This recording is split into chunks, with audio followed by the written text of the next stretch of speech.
this video, we're going to get familiar with the Sportapp user interface as well as the settings panel.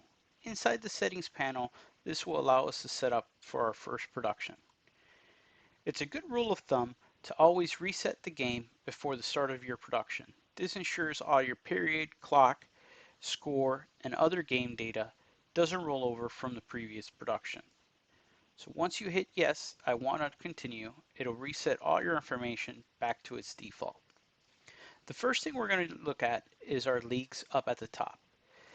This will allow us to select what league you're going to be producing and also ensures we're selecting the right assets such as logos and the right rules for the game. For instance, if we select NCAA men's, we'll have 2 halves for our periods, and if we select NCAA women's, this will ensure that we have 4 quarters. After selecting the league, you're going to want to select the 2 teams that are playing in your current matchup. If any of the information for the teams is incorrect, we can hit this pencil icon to edit them, or if your team does not appear in the drop-down, we can hit the plus sign to add the team. For editing team information, selecting the pencil icon will bring up the team edit window. From here, we can change or assign any new information for name, short name, your tri-code or quad code, the city information, your mascots, the team's rank, as well as the team's record. Depending on the package, sometimes we'll even utilize these colors 1 through 5. For ESPN packages, more often we're going to be utilizing the set swatches provided by ESPN. If you need to edit the team's logo, you can select on the logo information and make sure we're pulling from that package's league assets. In this case, it's ESPN league asset. The league is inside the NCAA, and we're choosing a logo from the logos folder. After selecting the logo, go ahead and hit OK, and you can save this information, and the information will update on the scorebook. Next, for roster information, we can click on the roster icon located to the right of each corresponding team. From here, we have 3 ways to import a roster. 1, manually importing a roster player using this Add Player button and typing in the information. The next way to import a player is to come down here to the left-hand side and click Import Player and select from a file. This will allow you to bring in a file from an Excel sheet to populate your roster. And lastly, we can bring it in from a plugin using the Stats plugin, and it'll automatically populate the roster for that team.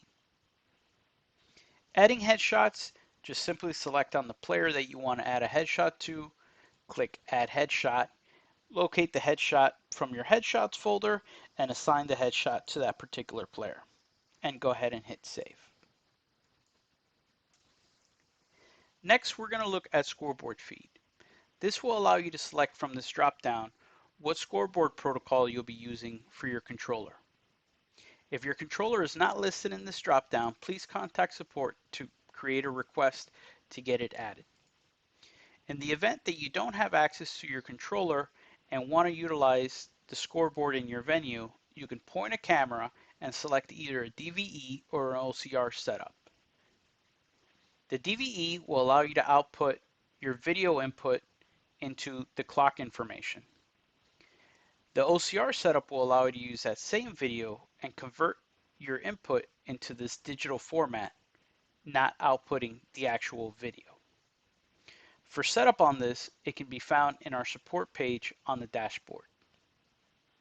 From here, you'll be able to have additional options on how to set up your feed. You can select between a network or a serial cable connection, and what kind of protocol you'll be using as well, and some additional options here, such as hiding visibility manual, auto hide show, and how you want to highlight your clock under a certain value. From this drop-down, you'll be able to toggle what you want to come in from your feed and what you want to operate manually.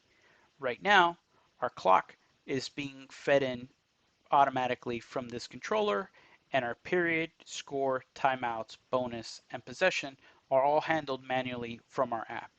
Here we can toggle those states and change everything to be toggled manually inside the app or automatically.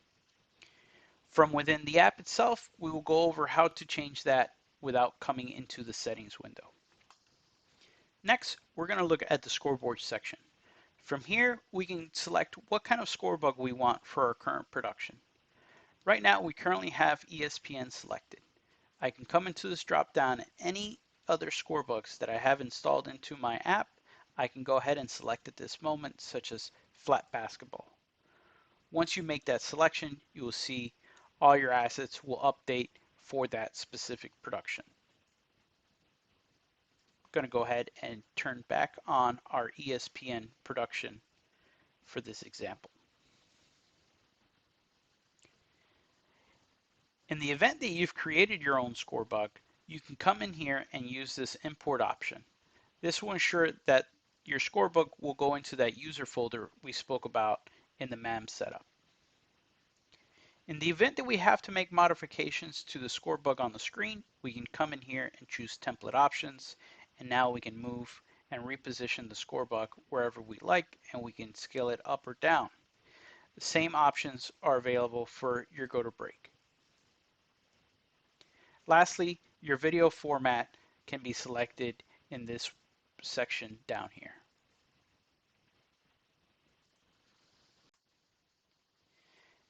Now that we finish our initial setup in the settings panel by selecting the league and our current matchup, we're ready to bring in stats. If we select the plugin manager icon down at the bottom right hand side, you'll see our plugin manager. From here, we can select what kind of plugin we want to utilize for our stats. For the NBA, we'll use Genius. For the NCAA, use the Stat Crew format, and this ACL is for our Cornhole League. Stat Crew will allow us to bring in multiple different stats that don't necessarily come from Stat Crew. That's just a label. Come into the stat that you want to use, such as Stat Crew, and select on the options to set it up. Right now, I have my stats coming in from a local file on my system. You can select an FTP or an FTP option to bring it in from an outside source. It'll ask you for your credentials, the location it comes in from, the username, and the password for that setup. Once you've typed in your credentials, you can go ahead and turn on the stat plugin. Once that stat plugin is turned on, you should be able to see data OK, and in the stat editor, we should start to see a lineup as well as stats coming in for that particular setup.